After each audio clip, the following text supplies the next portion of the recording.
Violence নিয়ে যে কথাটা হচ্ছে, প্রথমত হচ্ছে আমরা যেটাকে মিন করতেছি এটা হচ্ছে বিচারহীনতা বা বিচার জন্য অপেক্ষা না করে আইন নিজের হাতে তুলে নেওয়া। তো এটা আমি প্রথমত দায়ী করি হচ্ছে বর্তমানে ক্ষমতাসীন দলকে, তারপরে হচ্ছে আপনার ইন্টারিম গভর্নমেন্টকে, যারা হচ্ছে রাষ্ট্র যদি দায়িত্ব পালন না করে আলটিমেটলি জনগণ যদি তার ভিতর থেকে যদি তার ক্ষুদ্রতা তৈরি হয় এবং দোষীকে সে যদি দেখে যে রাষ্ট্র দোষীর ব্যাপারে যথাযথ ব্যবস্থা নিচ্ছে না, তখন এই ভায়োলেন্সগুলো বেশি করে। তো আমরা ভাবছিলাম বিএনপি নির্বাচনের আগে, বিশেষ করে জাতীয় নির্বাচনের আগে বলছিল যে যদি তারা ক্ষমতায় পায় তাহলে তারা তাদের যে মব এবং দলীয় কোন্দলে যে নেতাকর্মীরা খুন হচ্ছে সেগুলো তারা নিয়ন্ত্রণ নিয়ে আসবে। কিন্তু আমরা দুঃখের সাথে লক্ষ্য করছি নির্বাচনের পর ক্ষমতা পালাবদলের পর আরও পরিস্থিতি অবনতি হয়েছে। আপনি যদি দেখেন নির্বাচনের আগে আপনার টিআইবি একটি জরিপ দিয়েছে যে টোটাল সারা দেশে মব ভায়োলেন্সের 91% এর জন্য দায়ী হচ্ছে বিএনপি, 7% হচ্ছে আওয়ামী লীগ, আর এনসিপি 1%, জামাতের 1% দিছে। ওনাদের এটা রিপোর্ট টিআইবির।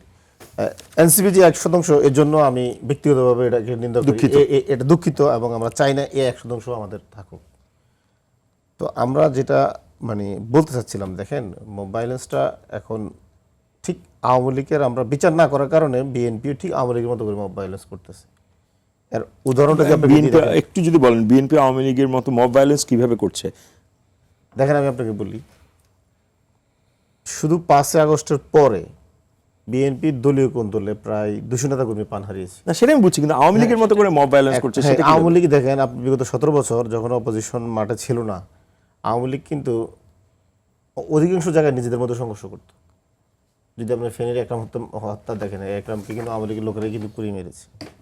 তো এটা তো মবে ছিল যে একটা উপজেলা চেয়ারম্যান, তাকে অপোজিশন গ্রুপ আওয়ামী লীগের তারা একদম পেট্রোল ঢেলে পুরে স্পটে মেরে ফেলেছে। এগুলো তো মবে ছিল। তো ঠিক আওয়ামী লীগের মতোই এখন বিএনপি সারা দেশের দলীয় কোন দলে নিজ দলের নেতাকর্মীদের সাথে করছে, অপোজিশনের সাথেও করছে। আপনি যদি দেখেন ক্ষমতা পালাবদলের পরে প্রথম বিএনপি যে মব ভায়োলেন্সটা করে হচ্ছে বাংলাদেশ ব্যাংকে।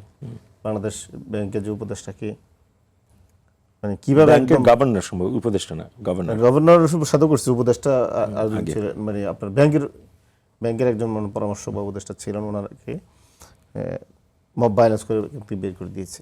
আমরা যেটা বলছিলাম যে যদি কেউ আপনার অপরাধী হয়ে থাকে, রাষ্ট্র যদি যথাযথ ব্যবস্থা না নেয়, তাহলে এগুলো মব ভায়োলেন্সটা বাড়ে। এখন কেউ যদি মুক্তিযুদ্ধ হওয়ার কারণে সে বিচারের বাইরে থাকবে, সেটা আমি প্রত্যাশা করি না, এবং এটা রুল অফ ল না। এটা হচ্ছে জঙ্গলের শাসন হবে। যদি কেউ যদি আপনার কোনো একটা ক্ষেত্রের কারণে তার সে বিচারের বাইরে থাকে বা তার ক্ষেত্রে আইন প্রয়োগ না হয়, তাহলে এটা কোনো আপনার স্টেট এখানে ফাংশন করে না।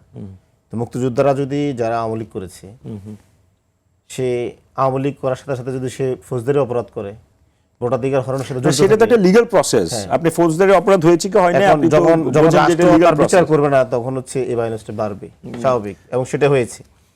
আর বিএনপির ক্ষেত্রে আমরা যেটা দেখছি সেটা হচ্ছে আশঙ্কাজনক। কারণ আমরা তো মনে করছিলাম 5 আগস্টের পরে বিএনপির দলীয় কোন দলে বা আমাদের মিত্রদের সাথে তো বিএনপির হওয়ার কথা না। বিএনপি দলীয় স্টেক, আমরা স্টেক, আমাদের সাথেও তাদের সংঘর্ষ হচ্ছে, তারা আমাদের বিভিন্ন জায়গায় আঘাত করছে।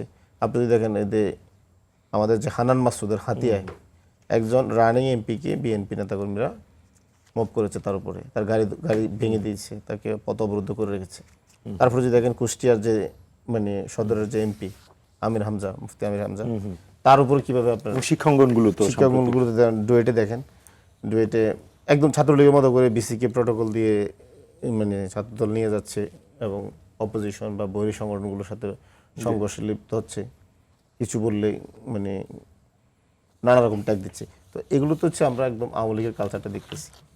আর যদি বলেন ধরেন সবার আগে যদি বাংলাদেশে মব বলেন, তাহলে সবার আগে মব হচ্ছে বাংলাদেশে আওয়ামী লীগই শুরু করেছে, এবং এটা শেখ মুজিবের আমল থেকে হয়েছে। 1972 থেকে 75 পর্যন্ত সবচেয়ে বেশি হয়েছে মুজিব বাহিনী, রক্ষী বাহিনী দ্বারা। তো এই যে মব কালচার, এই কালচার থেকে এখন আমরা মনে করি ক্ষমতাসীন দল বিএনপির দায় রয়েছে এই জায়গাটা থেকে, এবং বিএনপি যাতে রাষ্ট্রীয় সকল যন্ত্র তার হাতে, সে এখানে রুল অফ ল এক্সিকিউশন করে মব কালচার থেকে ফিরে নিয়ে আসতে পারে। কিন্তু আমরা সেরকম কিছু দেখছি না, বরং বিএনপি আইনমন্ত্রী, যিনি এখন আইনমন্ত্রী, তিনি বলেছেন মব হচ্ছে মানুষের মানে স্বতঃস্ফূর্ত প্রতিক্রিয়া, যখন তিনি ক্ষমতায় ছিলেন না। এখন ওনারা 5 আগস্টের পরে ওনাদের মানে এই ধরনের কিছুদিন যখন ক্ষমতা বাইরে ছিলেন তখন বলে স্বতঃস্ফূর্ত প্রতিক্রিয়া, আর যখন ক্ষমতায় চলে আসছেন তখন স্বরাষ্ট্র উপদেষ্টা বললেন যে বাংলাদেশ আর কখনো মব চলবে না। চলবে না। কিন্তু আমরা দেখতেছি এখন কোথাও যদি তারা মানে তাদের একটু স্বার্থে আঘাত লাগে বা দখলটা টিকে রাখতে পারে না, বৈরী ছাত্র সংগঠন তাদের কোনো না কোনোভাবে তাদের কাজে বা অন্যায় কাজে বাধা দিচ্ছে, তখন তারা ধন্যবাদ। মব